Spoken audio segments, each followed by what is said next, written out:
সুপ্রিয় শ্রোতা বন্ধু, সবাইকে অনেক অনেক প্রীতি, শুভেচ্ছা, ভালোবাসা।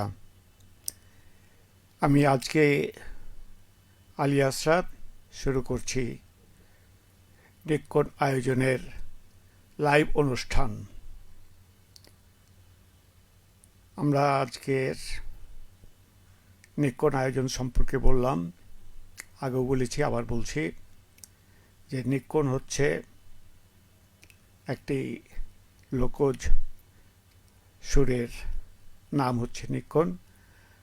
আর এই লোক সংস্কৃতির বিষয়ে আলোচনা করাই হচ্ছে প্রতি মঙ্গলবার দুপুরের বেলায় আমরা এই অনুষ্ঠানটা করি, অর্থাৎ 3টা থেকে 6টা 25 মিনিট পর্যন্ত। এবং এইখানে আমরা যা দেখতে পাই সেটা আপনারা দেখতে পাবেন, এবং কতটুকু দেখতে পাচ্ছেন সেই বিষয়ে আপনারা একটু মতামত আমাদেরকে জানাবেন। প্রিয় শ্রোতা, অবশ্যই একটু আমাদের যে অনুষ্ঠানের লাইভ চলছে সেখানে ঠিকমতো আছে কি না, আর কথাবার্তা ঠিকমতো শোনা যাচ্ছে কি না, সেই বিষয়টি অবশ্যই দেখবেন। আমি যতদূর দেখতে পাচ্ছি তাতে কোনো সমস্যা এখনও দেখতে পাইনি। তারপরেও বলা যায় না, বিভিন্ন জায়গাতে বিভিন্ন রকম সমস্যা দেখাই যেতে পারে, প্রযুক্তির বিষয় আছে, যে কারণে আমরা এই শ্রোতাদের প্রতি আস্থা আমাদের খুব প্রয়োজন। আপনারা দেখতে পাচ্ছেন যে লোক সংস্কৃতির একটি পরিবেশ বা কথা অনেক ব্যাপক এবং বিস্তৃত। আমরা দেখেছি যে এইটা দুইভাবে ভাগ করে কখনো কখনো বলে।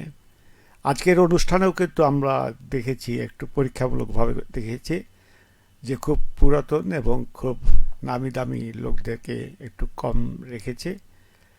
বেশিরভাগই হলো যে নতুন শিল্পীদের এবং নানান লোক সংস্কৃতি দিয়ে যে সব পরীক্ষা নিরীক্ষা চলেছে সেই গানগুলো আমরা কিন্তু দেখতে পেয়েছি। শ্রোতা বন্ধুরা, এই যে আমাদের দেশের লক্ষ্য করি যে আমাদের দেশের একটা ভাগ আছে বা স্থানের একটা ভাগ আছে, তো এই স্থানের বিভক্তির ওপর দেখে আমরা দেখতে পাচ্ছি মোহাম্মদ শোয়েব বিন কাউসার বলছেন, আসসালামু আলাইকুম। আলাইকুম আসসালাম, অসংখ্য ধন্যবাদ যে এই মন্তব্য করেছেন প্রথমবারের মতো। তো আপনি ঠিকমতো শুনতে পাচ্ছেন বা এই ছবিটা ঠিকমতো দেখা যাচ্ছে কি না, সেই বিষয়ে আপনি একটু আমাদেরকে আশ্বস্ত করবেন। অন্য কোনো সমস্যা থাকলে আমাদেরকে জানাবেন, আর সমস্যা না থাকলে তারপরও সেটাও জানাবেন। এবং আপনাদের এই সমিতিতে বিষয় হলো, আমি গাইবান্ধা থাকা শুনছি। আচ্ছা, আপনি গাইবান্ধা থেকে শুনছেন, অসংখ্য ধন্যবাদ এবং কৃতজ্ঞতা যে আপনি জানিয়েছেন। কিন্তু আমি একই সাথে আপনাকে বলছি যে এখানে আপনি ঠিকমতো শুনতে পাচ্ছেন কি না, বা গাইবান্ধাতে আবহাওয়া কেমন আছে আজকে দেখাবেন। এখন অগ্রহায়ণী ব্যাংকের শেষ পর্যায়ের দিকে চলে আসছে, তার মানে ঠান্ডাটা আস্তে আস্তে বাড়তে থাকবে এবং এইখানে পৌষ থাকবে, মাঘ থাকবে, সেই পর্যন্ত এখানে শীতের প্রবল থাকবে। আর একটা কথা, আরে বাহ, প্রবীর মিত্র শীল বলছেন যে সাথে আছি, খুবই সুন্দর আপনার মন্তব্য এবং করার জন্য, কমেন্ট করার জন্য আপনাকে ধন্যবাদ এবং কৃতজ্ঞতা। তো আমাদের ঠিকমতো শোনা যাচ্ছে কি না বা ছবি দেখা যাচ্ছে, আজকের পোস্ট শ্রোতা বন্ধুরা ঠিকমতো দেখতে পাচ্ছেন কি না, আপনি পাচ্ছেন কি না, সেটা আমাদেরকে একটু জানাবেন। এখানে আমরা যেটা দেখছিলাম যে এই যে আছে স্থানের একটা ভাগ আছে, মোহাম্মদ হোসেন আলী বলছেন আসসালামু আলাইকুম। ওয়ালাইকুম আসসালাম, অসংখ্য ধন্যবাদ। কেমন আছেন? আমি তো ভালোই আছি, আপনার সাথে গল্প গুজব করার জন্য। তো আপনি কেমন আছেন এটা আমাদের জানাবেন। এবং এখানে আসলে যেটা সাধারণত আমার এখন মোটামুটি হবে। আচ্ছা, উনি বলছেন, হোসেন আলী বলছেন, আমি যুক্ত হয়েছি সোনা মসজিদ সোনাপুর থেকে। অসংখ্য ধন্যবাদ এবং কৃতজ্ঞতা যে আপনি সেখান থেকে দিচ্ছেন। তারপরেও ওইখানে অগ্রণী ব্যাংকের কীরকম পরিস্থিতি আছে সেই বিষয়টি আমাদেরকে একটু জানাবেন। এবং এই দুটো কমেন্ট করার জন্য আপনাকে ধন্যবাদ এবং কৃতজ্ঞতা। তো আমাদের যেটা দেখছিলাম যে এই স্থানভাবে আমাদের গানের যে আছে, আমি একটু পরেই আপনি বিভিন্ন ক্ষেত্রে দেখতে পাবেন, এমনকি দেশের বাইরে থেকেও দেখতে পাবেন। বাংলাদেশ আছে, বাংলাদেশের বাইরে, আমি চাঁপাইনবাবগঞ্জের বাংলাদেশ থেকে রেডিওতে যুক্ত। কিন্তু আমরা আচ্ছা, উনিকে যেটা নিয়ে আমার ছিল যে দেখা এবং শোনা, তো উনি বলছেন যে আমি ভালো আছি। আচ্ছা, আর শুনতে পাওয়া যাচ্ছে, উনি ভালো আছেন আর শুনতে পাওয়া যাচ্ছে। অসংখ্য ধন্যবাদ এবং কৃতজ্ঞতা। আবহাওয়া কেমন আছে সেটাও আমাদেরকে একটু জানাবেন। ওখানকার আবহাওয়াটা অগ্রহায়ণ ব্যাংকে আবার ঠান্ডা থাকার কথা, তো সেটা একটু দেখাবেন। তো এইটা যেটা বলছিলাম যে আমাদের এই পশ্চিমবঙ্গ আছে, তাছাড়া আমাদের দেশের বাইরে আসামের দিকেও আমরা শুনতে পাই, তারপর ত্রিপুরাও শুনতে পাই, আরাকানেও শুনতে পাই। তাছাড়া উড়িষ্যা থেকেও বাংলা সংস্কৃতির মানে শোনা যায় বিভিন্ন প্রকার। বাংলাদেশেই দেখবেন যে বিভিন্ন জেলাতে আসলে লোক সংস্কৃতির বিষয়টা আছে। আচ্ছা, মোহাম্মদ হোসেন আলী বলছেন আজকের বিষয় কী? দাদা, আজকের বিষয় হচ্ছে, প্রধান বিষয় যেটি আছে সেটা তো বুঝতে পারছেন যে বেগম রোকেয়া, সেটা নিয়ে আমরা বলছি এবং এটা আমরা আমাদের পোস্টও আছে। এছাড়া অন্যান্য আলোচনার বিষয়ও আছে, সেটা আসলে আস্তে আস্তে ক্রমান্বয়ে করব। আচ্ছা, আজকের বিষয় কী দাদা? মোহাম্মদ হোসেন আলী বলছেন যে আমি অনেক দিন পর যুক্ত হয়েছি। হ্যাঁ, নিশ্চয়ই খুব খুশি হলাম। তো আপনাকে আমি মাঝে মধ্যেই দেখতে পাই, তবে হয়তো কখনো কাজকর্মে ব্যস্ততা থাকলে তো আসবেন না, সেটা তো ঠিকই আছে, কিন্তু আবার আসবেন। তারপর বলছেন যে এখন নিয়মিত থাকবে। হ্যাঁ, নিশ্চয়ই, এটি হলো আশ্বস্তের বিষয় যে আপনি অবশ্যই নিয়মিত থাকবেন এবং প্রতিদিন আমাদের সাথে যোগাযোগ করবেন। আচ্ছা, মোহাম্মদ শোয়েব বিন কাউসার বলছেন গাইবান্ধাতে রেডিও সারা সারা বেলা। আচ্ছা, ও আচ্ছা, হ্যাঁ, ধন্যবাদ। আপনিও সেই বিষয়টা জানিয়েছেন এবং আমাদের পক্ষেও এটার সঙ্গে কিছুটা আছে। মাঝে মধ্যে আমরা শুনি, ভালোই লাগে, খুব সুন্দর একটা রেডিও।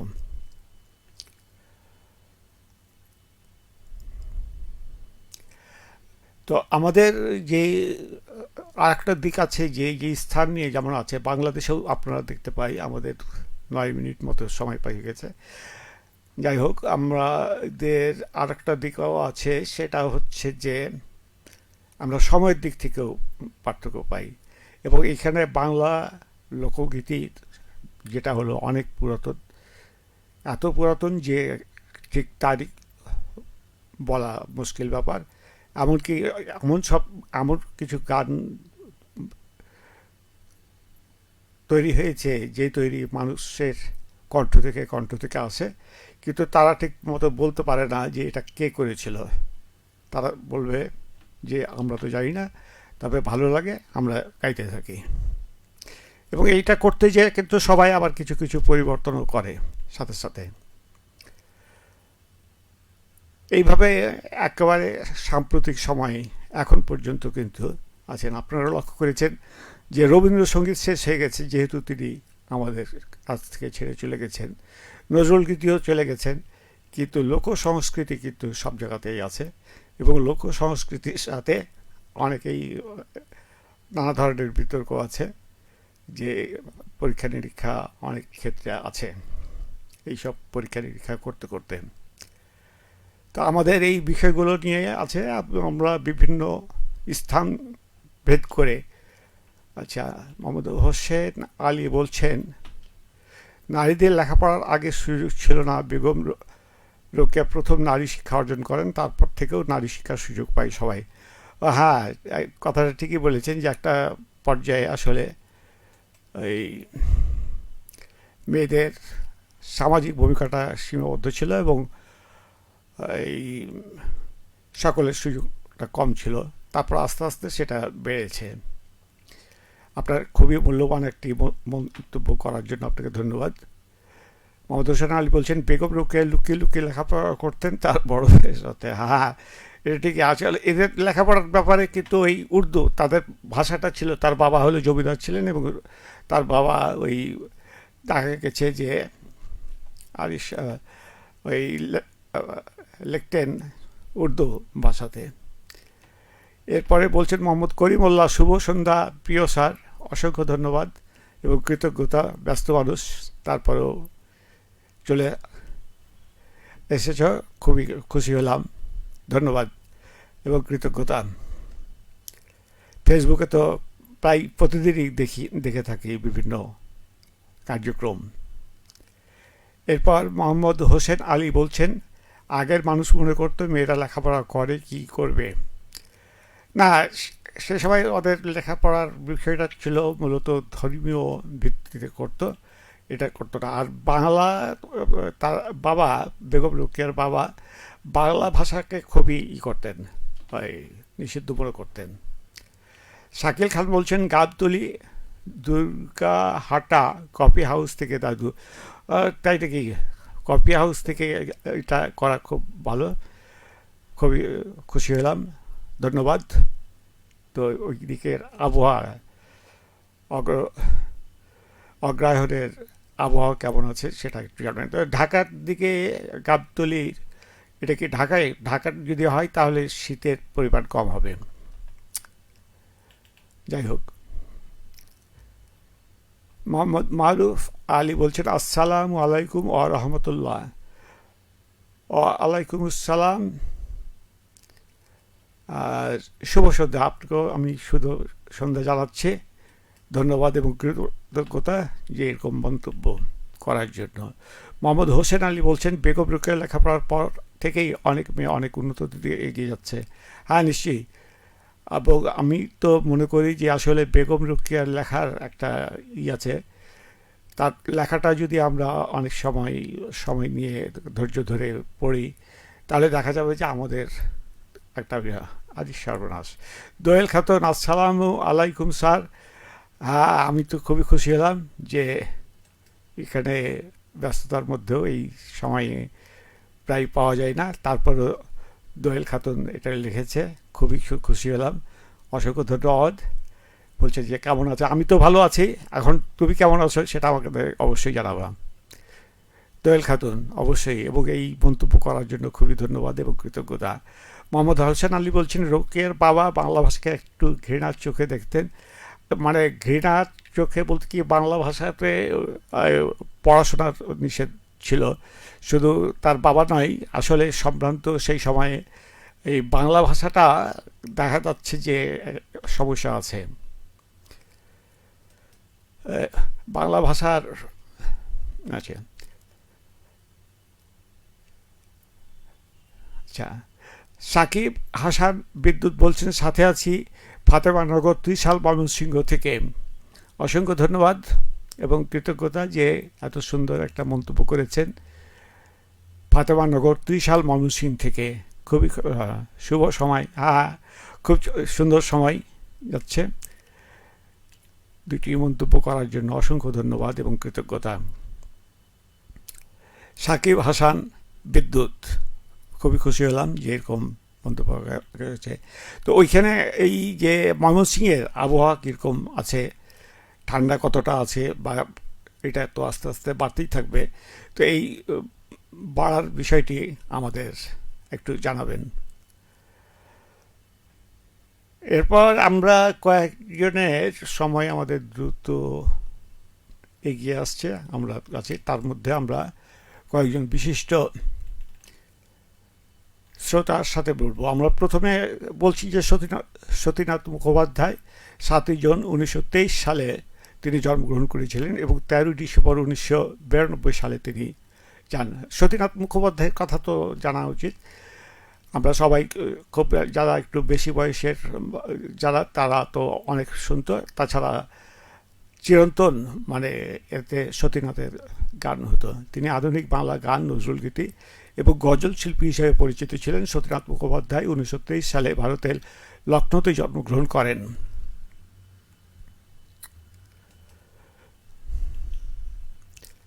আচ্ছা, সাকিব হাসান বিদ্যুৎ বলছেন যে ময়মনসিংহের আবহাওয়া খুবই ভালো, হালকা ঠান্ডা। ও আচ্ছা, খুব খুশি হলাম যে এরকম একটা।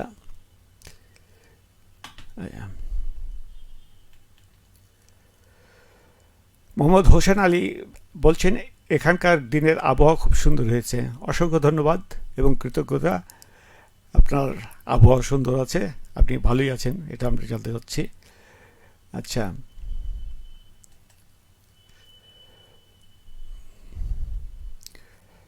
খুব খুশি হলাম যে, ধন্যবাদ এবং কৃতজ্ঞতা যে আপনারা যা মন্তব্য করেছেন। আর একটা মন্তব্যের কোনো দেখতে পাচ্ছি না আমি। আচ্ছা, না ঠিক আছে, লাইক আছে। তাই আর হোসেন বলছে আজ 15 বছর আগে বেগম রোকেয়ার গল্পটা শুনেছিলাম ও পড়েছিলাম। ও আচ্ছা, উনি বলছেন, আচ্ছা হ্যাঁ, তার পাঠ্যসূচিতেও কিন্তু মানে বেগম রোকেয়ার কিছু লেখা প্রায় পাওয়া যায় বিভিন্ন জায়গা থেকে। মোহাম্মদ হোসেন আলী বলছেন এখানকার দিনের আবহাওয়া খুব সুন্দর। আচ্ছা, ওটা তো পড়লাম, আচ্ছা ঠিক আছে, কিন্তু এটা নড়াচড়া করছে।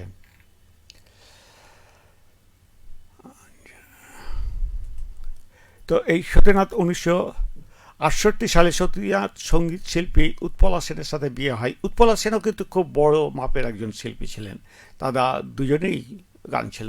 1992 সালে 13ই ডিসেম্বর সতীনাথ মুখোপাধ্যায় কলকাতার পিজি হাসপাতালে বক্ষ ব্যাধিতে আক্রান্ত হয়ে মৃত্যুবরণ করেন।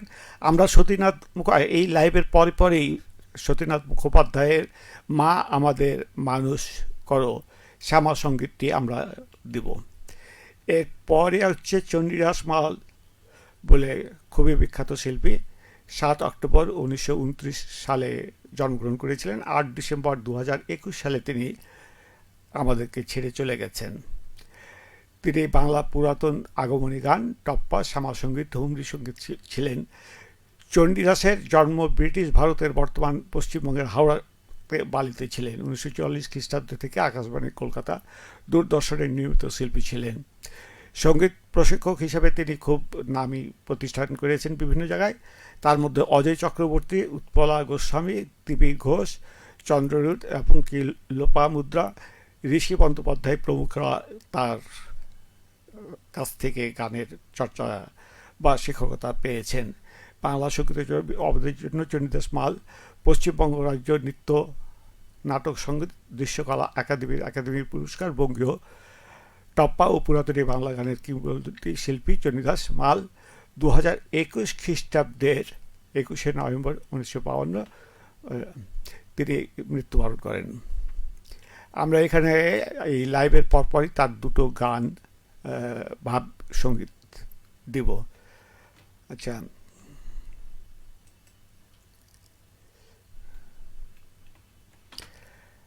আচ্ছা, মোহাম্মদ হোসেন আলী বলছেন শুভ সন্ধ্যা। হ্যাঁ, শুভ সন্ধ্যা আপনি জানাচ্ছেন, আমি একটু পরে জানাবো। অবশ্য সন্ধ্যা হয়ে গেছে, এটা ঠিকই আছে, শুভ সন্ধ্যা বলাই যায়। মোহাম্মদ হোসেন আলী বলছেন আজ সবটুকু মেনে নেই তো কোনো কিছু চোখের সামনে ভেসে ওঠে। আচ্ছা, মনে হয় বেগম রোকেয়া সম্পর্কে বলছেন। হ্যাঁ, নিশ্চয়ই, আসলে তার চোখের সামনে আছে।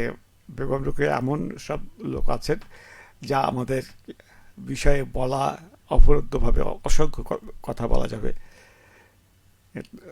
তো বলাই যায় এবং সবসময় বলা হয়।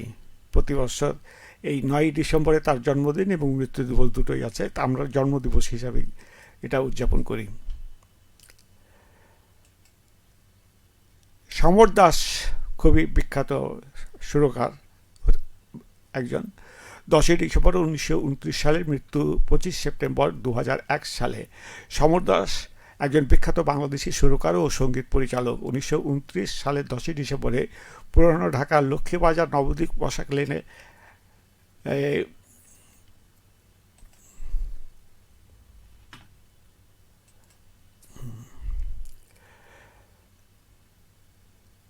সমর দাসে জন্মগ্রহণ করেন ঢাকার লক্ষ্মীবাজার নবদ্বীপ বসাক লেনে। 1945 সালে মাত্র 16 বছর বয়সে তদানীন্তন অল ইন্ডিয়া রেডিওর ঢাকা কেন্দ্রে বাঁশি বাজানোর মধ্য দিয়ে সমর দাসের সঙ্গীত জীবন শুরু হয়। 1971 সালে বাংলাদেশের মুক্তিযুদ্ধের সময় তিনি মুজিবনগর থেকে পরিচালিত স্বাধীন বাংলা বেতার কেন্দ্রের অন্যতম সংগঠক ও প্রধান পরিচালক ছিলেন। আমরা ওই স্বাধীন বাংলাদেশের এতে দুটো গান বেজেছিল, সেই দুটো গানই আমরা দিয়েছি। মোহাম্মদ হোসেন আলী বলছেন শুভ সন্ধ্যা, অসংখ্য ধন্যবাদ। মোহাম্মদ হোসেন আলী বলছেন আজ সবটুকু মনে, আচ্ছা হ্যাঁ এটা আমি পড়েছি কিন্তু বোধহয় এখনও পর্যন্ত আপনাকে, হ্যাঁ ঠিক আছে ধন্যবাদ এবং কৃতজ্ঞতা যে আপনারা এই সমস্ত মন্তব্য করেছেন এবং সব কিছুই খুব মূল্যবান মতামত। আচ্ছা, তো এই মানে গান দুইটা আমরা আজকে আমাদের নিক্ষণ আয়োজনের প্রথম শুরুতে দুইটি দেশাত্মবোধক গানের আমরা দিয়েছি। তিনি 21 পদক সহ আরও অসংখ্য পুরস্কার ভূষিত হয়েছেন। এরপর হলো জটিলেশ্বর মুখোপাধ্যায় 13ই ডিসেম্বর 1934 সালে জন্মগ্রহণ করেন আর 21শে ডিসেম্বর 2017 সালে জন্মগ্রহণ। আমরা এটা জটিলেশ্বর মুখোপাধ্যায় 13ই ডিসেম্বর ছিলেন ভারতের একজন প্রখ্যাত সঙ্গীত পরিচালক, গায়ক ও গীতিকার। তার অনুপ্রেরণা মা অন্নপূর্ণা ছিল এবং নানা কারণে দেখা গেছে যে তার খুব মূল্যবান সঙ্গীত আমরা দেখেছি, আমরা একটা গানও শুনেছি। তার মৃত্যু হয়েছিল 21শে ডিসেম্বর 2017 সালে আর জন্ম হয়েছে ওই ডিসেম্বর মাসেই 13ই ডিসেম্বর 1934 সালে। আমরা এরপরে আসব পাপিয়া সারওয়ার। আচ্ছা, পাপিয়া সারওয়ার খুব পরিচিত ছিলেন, একজন প্রখ্যাত বাংলাদেশি সঙ্গীত শিল্পী এবং রবীন্দ্র সঙ্গীতের বিশিষ্ট ব্যক্তি। তিনি 21শে নভেম্বর 1952 সালে জন্মগ্রহণ করেন এবং 12 ডিসেম্বর 2024 সালে মৃত্যুবরণ করেন। 1973 সালে শান্তিনিকেতনের বিশ্বভারতী বিশ্ববিদ্যালয়ে রবীন্দ্রসঙ্গীত অধ্যয়ন করার জন্য ভারত সরকার থেকে বৃত্তি লাভ করেন। বিশ্বভারতী বিশ্ববিদ্যালয়ে তিনি শান্তিদেব ঘোষ খুবই বড়, কণিকা বন্দ্যোপাধ্যায় তো খুবই বড় ধরনের পণ্ডিত এবং শিক্ষকও বটে এবং গায়কও বটে, ও নীলিমা সেনের অধীনে রবীন্দ্রসঙ্গীত ও ধ্রুবতারা যোশীর অধীনে শাস্ত্রীয় সঙ্গীতে তিনি চর্চা করেছেন, শিখেছেন। তিনি 1996 সালে গীত সুধা নামে একটি গানের দল প্রতিষ্ঠা করেন এবং সেখানে আরও অনেক করেছেন। যাই হোক, 2024 সালের 12 ডিসেম্বর 72 বছর বয়সে ঢাকার একটি বেসরকারি হাসপাতালে শেষ নিঃশ্বাস ত্যাগ করেন। শেষ বছর ধরে তিনি ক্যান্সার ভুগেছিলেন। এই কয়েকজনই হলো আমাদের ছিল। এরপর আমরা বেগম রোকেয়ার বিষয়ে সংক্ষেপে দু একটি কথা বলবো। আচ্ছা, মোহাম্মদ শফিকুল ইসলাম বলছেন, মোহাম্মদ শফিকুল ইসলাম সভাপতি গ্রাম বাংলা রেডিও শ্রোতা ক্লাব বইকুড়ি মচইল বাগমারা রাজশাহী থেকে যুক্ত হলাম। অসংখ্য ধন্যবাদ। আপনার মতো একজন খুব গুরুত্বপূর্ণ একজন একটা শ্রোতাদের একটা সংগঠন, সেই শ্রোতা ক্লাবের একজন সভাপতি, আপনাকে অনেক শ্রদ্ধা এবং কৃতজ্ঞতা জানাচ্ছি। আপনি অত্যন্ত শ্রদ্ধেয় ব্যক্তি, আমি শ্রদ্ধাও জানাচ্ছি। খুব খুশি হলাম। তো আপনার ওইখানে এখন কেমন আছেন সেটা আমাদেরকে একটু জানাবেন, যে ভালো আছেন কি না। আরে বাবা, মোহাম্মদ শিয়ামুল ইসলাম বলছেন কেমন আছেন। আমি তো খুবই ভালো আছি, আর তুমি কেমন আছো সেটা আমাকে জানাবা। হ্যাঁ, শিয়ামুল ইসলাম, আমাদের তোর পরীক্ষার একাডেমিক পরীক্ষা টরীক্ষা ইত্যাদি কেমন চলছে, যাই হোক এটা আমাদেরকে একটু জানাবা এবং দেখা সাক্ষাতের সম্ভব হলে আমার সঙ্গে। মোহাম্মদ শিয়ামুল ইসলাম বলছেন অনেক দিন ধরে আপনার সাথে দেখা হয় না। হ্যাঁ, সেটাই তো, দেখা তো হতেই পারে, কোনো সমস্যা নেই। আচ্ছা, আর তোমার সাথে যখনই দেখা হয় এবং যখনই কথা হয় তখনই আসলে খুবই আন্তরিকতা হয় এবং খুব অনেক প্রাঞ্জল এবং খুব হয়। শ্যামল ইসলাম আবার পরে বলছে যে অনেকদিন ধরে আপনার সাথে দেখা, আচ্ছা ঠিক আছে, হ্যাঁ এটাই মন্তব্য, আগেই দুটো মন্তব্য। তো আমাদের এখানে আসতে হবে বেগম রোকেয়া। তিনি 1880 সালে 9 ডিসেম্বরে জন্মগ্রহণ করেন, আর 1932 সালের এই 9 ডিসেম্বরে মৃত্যুবরণ করেন। একটা কথা আমি বলি যে আমাদের অনেক সময় হলো কি, একজনের লোকের মানে বেগম রোকেয়া যত দিন যাবে, তিনি এমন একটা ব্যক্তি, তিনি যতদিন যাবেন তার লেখার মাধ্যমে। শ্যামল ইসলাম বলছেন, আমি আলহামদুলিল্লাহ ভালো আছি, অসংখ্য ধন্যবাদ, যে ভালো আছো দেখে খুব খুশি হলাম, ধন্যবাদ এবং কৃতজ্ঞতা। যে তো এখন কোথায় আছো, বাড়িতে না কোথায় আছো, এটা আমাদেরকে একটু জানাবা। তো এটা আমি যেটা বলছিলাম যে এই যে বিষয়টা হচ্ছে যে বেগম রোকেয়া আসলে এই কোনটা রেখে কোনটা, আজকের মধ্যে 26 মিনিট চলে গেছে, আমার সময় আছে 4 মিনিট। তারপর আমি বলবো যে বেগম রোকেয়া হলেন এমন একটি ব্যক্তি যার বিষয়ে যত দিন যাবে, যত সময় যাবে, ততই তার সম্পর্কে অনেক কিছু জানা এবং অনেক কিছু বোঝা, দিন যতই যাবে ততই আমাদের বাড়তে থাকবে। তার লেখাগুলো এমনি মানে টুকটাক কথাবার্তা না বলে, আসলে তার লেখা বই যেটা আছে, আমাদের 2টা খণ্ড আছে, তাছাড়া বিভিন্ন লেখা আছে, তারপরে আবার ছোট ছোট অনেক প্রবন্ধ আছে। তার কোনো লেখা ছোটই হোক আর বড়ই হোক, কোনোটাই আসলে কোনো এমনি কথার জন্য কথা বলতেন না। মোহাম্মদ শিহাবুল ইসলাম বলছেন, রোকেয়া সাখাওয়াত হোসেন অসাধারণ গল্প লিখেছেন, যার তুলনা করা যায় না। হ্যাঁ, ঠিকই বলেছেন যে তার আসলে অনেক আছে, কিন্তু তার মানে আর একটা ব্যাপার আমি এখানে বলবো বা বলতে চাই, সেটা হলো যে তিনি তার যে সামাজিক আন্দোলন করেন, এবং সামাজিক আন্দোলন করতে যেয়ে দেখা যায় যে অনেকের মধ্যে মতভেদের তৈরি হয়, এবং এই মতভেদের কারণে দেখা যাচ্ছে যে আমরা একটা জিনিস বলি যে এই যে যখন এই 9 ডিসেম্বর 1880 হলো, তখন 1980 সালে, আমার মনে আছে 1980 সালে তার শতবর্ষ দিয়ে বিভিন্ন বুদ্ধিজীবী যারা লিখেছে, তারা যেটা করছেন যে এই বিভিন্ন ব্যক্তির জীবন যে শতবর্ষ পালন করার জন্য তিনি আসলেন, এবং তিনি সেটা পালন করার জন্য এগিয়ে আসলেন।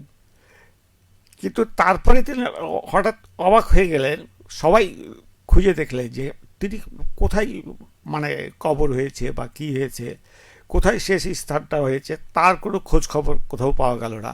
তিনি যে মারা গেছেন এবং তার মৃত্যু হয়েছে কোথায়, সেই বিষয়ে আসলে কোনো জানাজানি গেল না। এবং অনেকেই দেখা গেল যে শেষ পর্যন্ত অনেক খোঁজ খবর করার পরে এই পানিহাটিতে খুব গোপনে তাকে মৃত্যুবরণ করা যায়। কী কারণে?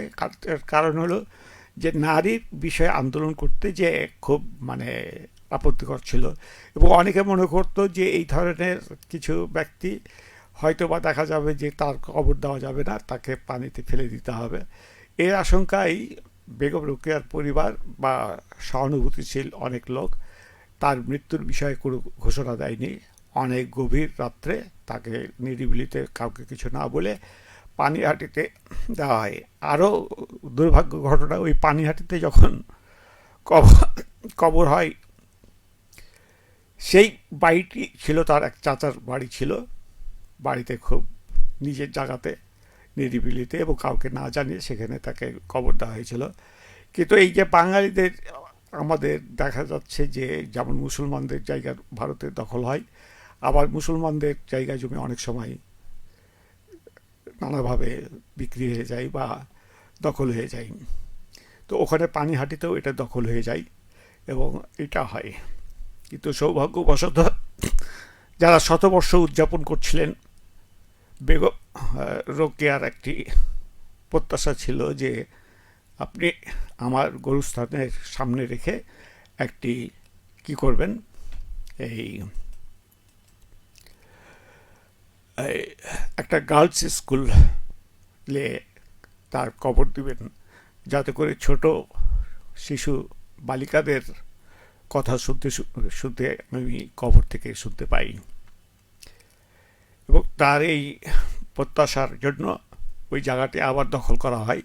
সেখানে পশ্চিমবঙ্গের বাম সংগঠন ছিল, এবং সম্ভবত জ্ঞান চক্রবর্তী মুখ্যমন্ত্রী ছিলেন। তিনি এই জায়গাটি দখল করেন এবং সেখানে আবার ওই মাটি বা কবরকে করা হয় এবং ওই পানিহাটি বালিকা বিদ্যালয় প্রতিষ্ঠিত করা হয়। যাই হোক, আমি এই বিষয়টা খুবই ভালো লেগেছে যে 100 বছর পরে হলেও আসলে বেগম রোকেয়ার একটা প্রকৃত হয়েছে। আমাদের সময়ও শেষ চলে আসছে। আমাদের প্রায় 31 মিনিট পার হয়ে গেল। আমাদের নিয়ম অনুসারে 20 থেকে 30 মিনিটের মধ্যেই আসলে লাইভ থাকতে হয়। তো এতক্ষণ পর্যন্ত যারা আপনারা এটা নানাভাবে শুনেছেন, তাদেরকে ধন্যবাদ এবং কৃতজ্ঞতা জানাচ্ছি। যারা বিভিন্ন প্রতিক্রিয়া জানিয়েছিলেন, আমাদের অডিওতে 2 জন প্রতিক্রিয়া জানিয়েছিলেন, সেখানে আমি করেছি এবং মন্তব্য করেছি। এখানে লাইভেও সবাইকে করলাম, এবং সাধারণত আমি সোমবারে আবার সবাইকে আরেকবার প্রতিক্রিয়া জানাবো আমার আগামী সোমবারে আমি শেষবারের মতো আবার দেখে নিই যে কেউ কিছু বলছে কি না। তো আপনারা যদি এখানে গান বা ইত্যাদি দেন বা কোনো মন্তব্য দেন, তাহলে নিশ্চয়ই এটা আমরা পোস্টে পাবো। তো এখন যারা সবাই কমেন্ট করেছেন, সবাইকে ধন্যবাদ এবং কৃতজ্ঞতা। আমি আজকের মতো যাচ্ছি। আগামী 16 ডিসেম্বরে আবার নিকট আয়োজন হবে। অবশ্য বিজয় দিবস আছে, সেখানে নিকট আয়োজন কতটা করা যাবে আমার ঠিক জানি না বিজয় দিবসের মধ্যে। তারপরেও হয়তো ছোটোখাটোভাবে কিছু থাকবে, আর অন্যভাবে হলে তো বিস্তারিত গল্প আমাদের আচরা ইত্যাদি হবে। তো সবাইকে আজকের এই অগ্রহায়ণের শেষ সময়। তো এই আজকের অগ্রহায়ণ হলো খুব সমৃদ্ধ একটা মাস। ধান কাটার ফসল হয়, ফসলের মাস। তো এই সব মিলিয়ে অনেক কৃতজ্ঞতা এবং ধন্যবাদ জানাচ্ছি। আজকের মতো সবাইকে শেষ করছি এবং শেষবারের মতো সবাইকে জানাচ্ছি যে সবাই ভালো থাকবেন, শারীরিকভাবে ভালো থাকবেন, মানসিকভাবে ভালো থাকবেন। শীত আসছে, অতএব ছোট বা বয়স্ক লোক বা সবাই এই শীতের ব্যাপারে ঠিকমতো বস্ত্র ধারণ করে অন্যান্য সতর্কতা অবলম্বন করবেন। সবাইকে জানাচ্ছি শুভ সন্ধ্যা।